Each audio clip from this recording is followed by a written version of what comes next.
Assalamualaikum warahmatullahi wabarakatuh. Alhamdulillahirabbil alamin.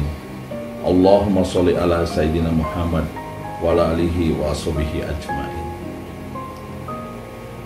Sidang majelis yang dimuliakan Allah, marilah kita senantiasa memuji dan bersyukur kehadirat Ilahi Rabbi, Allah yang tidak pernah sekejap pun lupa mencurahkan nikmat dan rahmatnya kepada kita semua.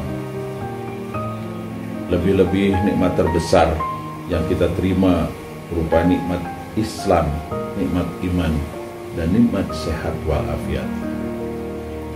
Marilah kita senantiasa untuk selalu memelihara dan meningkatkan ketakwaan kita kepada Allah, karena hanya dengan ketakwaan inilah semua akan selamat di dunia hingga di akhirat nanti.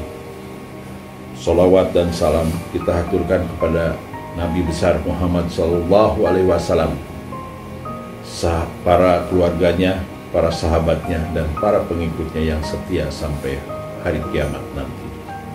Tujuan ibadah puasa adalah untuk mencapai derajat takwa.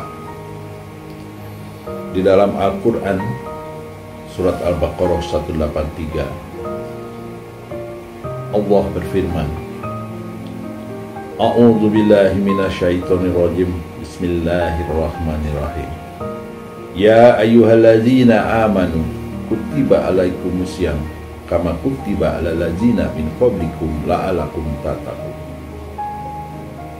Hei orang-orang yang beriman, diwajibkan atas kalian untuk berpuasa sebagaimana diwajibkan kepada orang-orang sebelum kalian, agar kalian bertakwa. Jelas bahwa takwa merupakan perintah Allah dalam melaksanakan puasa.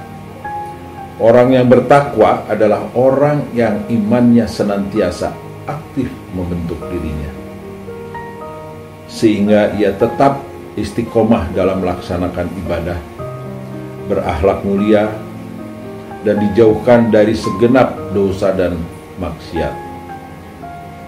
Banyak orang yang telah melaksanakan puasa tahun demi tahun, bahkan ada yang berpuluh-puluh tahun melaksanakan puasa, namun takwa masih jauh dari kehidupannya.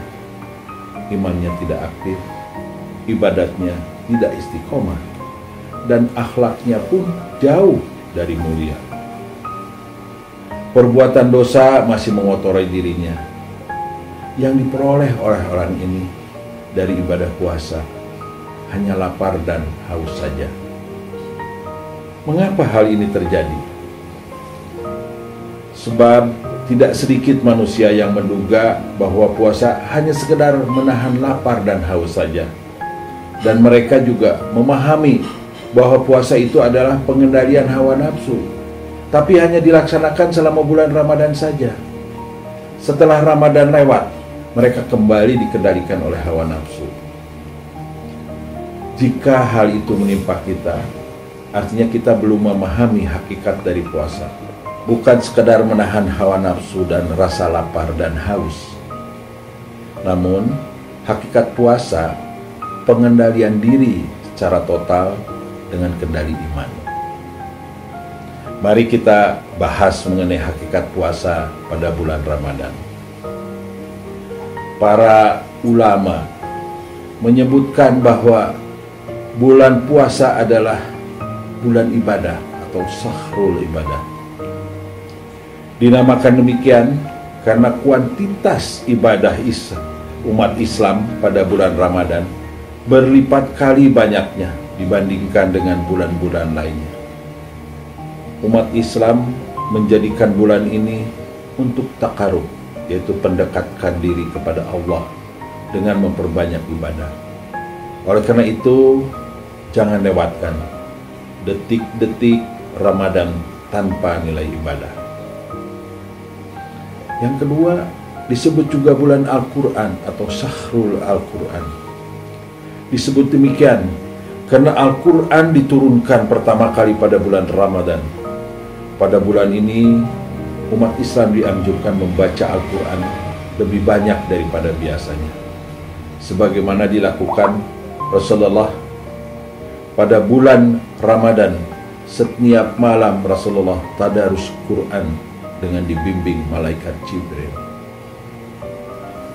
Kemudian Sahrul Rahmah atau bulan rahmat. Pada bulan ini Allah menurunkan banyak rahmat. Rasulullah bersabda, telah datang kepadamu bulan Ramadan, bulan yang penuh barokah. Rahmat diturunkan, dosa-dosa dihapuskan, dan doa-doa dikabulkan. Sahrul Mubarak atau bulan ampunan. Rasulullah bersabda, sungguh telah datang kepadamu bulan yang penuh barokah. Diwajibkan atas kamu untuk puasa. Dalam bulan ini pintu surga dibuka, pintu neraka ditutup, setan-setan dibelenggu. Kemudian ada lagi yang menyebut Sahrul Maghfirah atau bulan ampunan. Allah sangat senang sekali memberikan pengampunan kepada orang yang berpuasa, sebagaimana di dalam firman-Nya di dalam surat Al-Ahzab 35. Kemudian Rasulullah bersabda, barang siapa puasa Ramadan karena beriman dan penuh harap untuk mendapatkan pahalanya, maka diampuni dosa-dosa yang telah lalu dan yang sekarang. Disebut juga sebagai Sahrul Tarbiyah atau bulan pendidikan. Disebut demikian karena pada bulan ini kaum beriman melakukan pendidikan terhadap seluruh dimensi kehidupan, mulai dari nafsu, hati, fisik, ibadah, keluarga, masyarakat, ilmu. Di samping itu juga Al-Quran diturunkan di bulan ini. Dan ayat yang pertama adalah Iqra, yang menyuruh kita untuk membaca dan belajar. Kemudian Sahrul Jihad wal Fala'ah, bulan jihad dan kemenangan.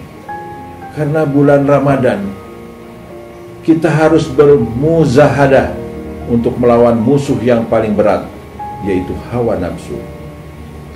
Disebut juga sebagai Sahrul Sabar, bulan kesabaran. Rasulullah bersabda, puasa itu separuh dari kesabaran. Kemudian disebut bulan kemurahan atau Syahrul Tud. Setiap muslim dianjurkan untuk memperbanyak bersedekah pada bulan Ramadan, sebagaimana dianjurkan dan dilakukan oleh Rasulullah. Anas radhiyallahu anhu menyampaikan dan bertanya kepada Rasulullah, sedekah manakah yang paling utama? Lalu Rasulullah menjawab, sedekah di bulan Ramadan. Kemudian ini yang paling penting diketahui oleh kita. Kenapa? Karena puasa bisa memberikan syafaat. Puasa akan memberikan syafaat kepada orang-orang yang berpuasa kelak pada hari kiamat. Sebagaimana sabda Rasulullah, puasa dan Al-Quran memberikan syafaat kepada hamba Allah pada hari kiamat. Itu banyak keistimewaan bulan puasa. Selain bermanfaat bagi kesehatan rohani, puasa juga memberikan dampak yang baik bagi kesehatan fisik. Ternyata selain karena alasan ibadah, puasa juga dapat dipakai untuk memenuhi kebutuhan medis tertentu, bahkan bisa menyembuhkan penyakit. Memang manusia banyak tidak mengetahui, padahal puasa sudah dikerjakan ribuan tahun yang lalu. Surat Al-Baqarah ayat 184 pada ujungnya itu mengatakan, berpuasa lebih baik bagimu jika kamu mengetahui. Jelas sekali. Di sini jelas kelihatan bahwa puasa itu mempunyai manfaat, bukan hanya tadi seperti katakan bahwa kesehatan rohani, kesehatan jasmani pun demikian. Contohnya, manfaat puasa bagi kesehatan. Pertama, jelas menurunkan berat badan. Asal dikerjakan dengan baik dan benar puasanya. Kalau puasanya waktu sahur makannya 2 kali lipat, waktu buka puasa juga 2 kali lipat, nggak ada artinya. Sehingga orang-orangnya akan menurunkan berat badan. Dengan puasa itu bisa menurunkan berat badan. Kemudian yang sangat menarik lagi adalah dapat mencegah penyakit kardiovaskuler. Penyakit kardiovaskuler itu adalah penyakit jantung. Jadi orang yang berpuasa ternyata dapat menurunkan kadar lemak. Dan kadar lemak ini merupakan faktor risiko terjadinya penyakit jantung koroner. Sehingga dengan turunnya kadar lemak, maka penyakit jantung koroner dapat dicegah.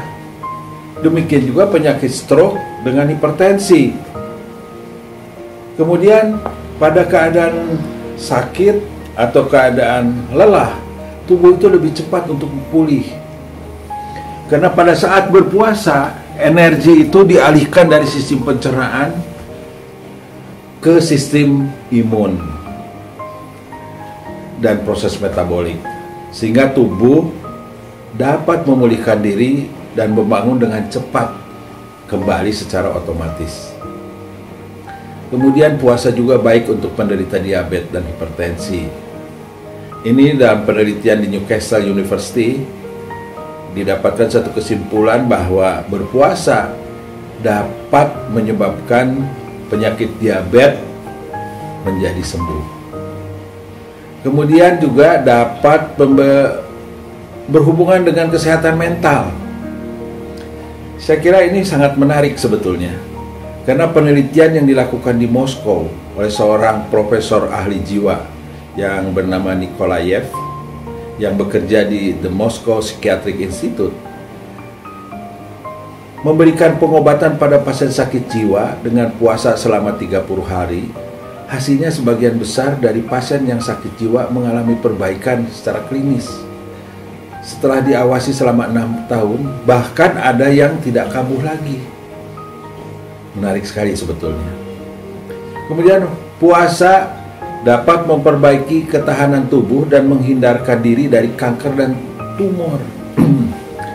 Jadi ini penelitian yang dilakukan oleh seorang guru besar ahli biologi, ya, itu bernama Profesor Walter Longo, bahwa puasa selama 3 hari dapat memperbaiki sistem kekebalan tubuh, terutama pada pasien kanker yang sedang mendapatkan pengobatan. Demikian juga ketahanan tubuh pada manula dapat diperbaiki dengan berpuasa. Temuan yang paling penting, karena berpuasa dapat menghindarkan diri dari penyakit kanker. Ini mungkin jadi satu penemuan yang perlu juga kita garis bawahi, karena berpuasa itu dapat menurunkan enzim pemicu kanker dan tumor. Pasti banyak orang yang tidak paham mengenai ini. Kemudian meningkatkan kinerja otak.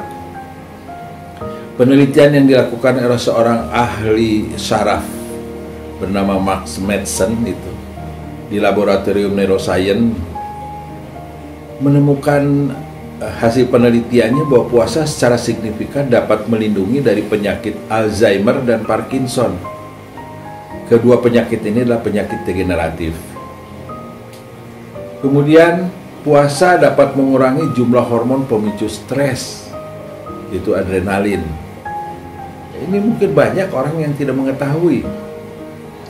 Kemudian berpuasa juga dapat menggandakan metabolisme. Ini berkaitan dengan sel stem cell atau sel punca, di mana sel punca itu akan mengalami regenerasi. Ini diketemukan oleh Profesor Magdini Sabatini. Ini anggota dari Whitehead Institute for Biomedical Research. Karena ternyata puasa itu dapat menginduksi metabolik sel batang dalam usus dan mempunyai kemampuan regenerasi yang baik. Kemudian puasa juga dapat melepaskan beban sistem pencernaan. Menurut ilmuwan Perancis mengatakan bahwa 80% gangguan pencernaan karena gangguan fermentasi makanan di usus dapat diobati dengan puasa. Manfaat dari puasa terhadap kesehatan. Ada penelitian yang dilakukan di University of Chicago. yang menemukan bahwa puasa menyebabkan pikiran bekerja menjadi lebih tajam. Yang dilakukan pada sekelompok mahasiswa yang berpuasa selama 7 hari, ternyata mental mereka meningkat, mengerjakan penugasan dengan lebih baik, dan hasil yang dicapai pada waktu ujian juga lebih baik.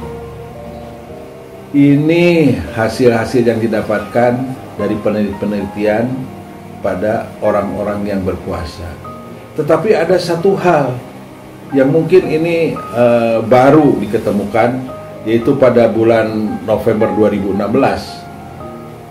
oleh Profesor Yoshinori Ozomi dari Jepang, bahwa puasa ada kaitannya dengan teori autofagi, yaitu penemuan tentang proses di dalam tubuh yang disebut autofagi, yaitu kemampuan sel untuk memakan sel di dalam tubuh yang rusak, yang mati, yang tidak berguna, bahkan juga karena infeksi termasuk bakteri yang ada di dalam tubuh sendiri akan dihancurkan, kemudian didaur ulang menjadi komponen energi. Penemuan profesor dari Jepang ini mendapatkan hadiah Nobel untuk bidang kedokteran dan untuk bidang fisiologi yang diserahkan pada tanggal 3 November 2016. Luar biasa sebetulnya apa yang sudah diperlihatkan oleh Allah. Allah memberikan sesuatu yang harus kita cari. Peneliti-peneliti menemukan bagaimana manfaat dari puasa. Oleh karena itu kita melihat bahwa bentuk puasa merupakan sebuah manifestasi dari ketaatan umat kepada Yang Maha Kuasa. Rasulullah Shallallahu Alaihi Wasallam bersabda, sesungguhnya ada satu surga yang pada pintunya ada penjaga yang melarang siapapun masuk, kecuali orang-orang yang berpuasa. Karena itu, patut kita memetik hakikat dari puasa. Semoga kita semua diberikan kemudahan untuk memahami hakikat puasa, sehingga pintu surga terbuka lebar untuk kita. Pada surat Al-Baqarah ayat 183, Allah dengan tegas menyatakan bahwa inti dari puasa Ramadan adalah untuk membentuk umat Nabi Muhammad menjadi umat yang paripurna, yaitu umat yang mempunyai predikat takwa.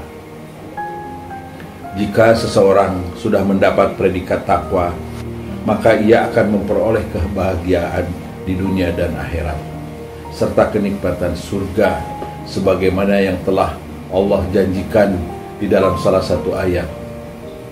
Sesungguhnya orang-orang yang bertakwa berada di dalam surga dan kenikmatan. Ini di dalam Al-Quran surat Al-Tur ayat 17. Sehingga kita berharap bahwa pada saat kita keluar dari bulan suci ini, kita akan menjadi hamba-hamba Allah yang paripurna dengan predikat takwa. Amin ya Allah ya Rabbal Alamin. Demikianlah beberapa risalah Allah yang bisa disampaikan mengenai hakikat puasa dan kesehatan.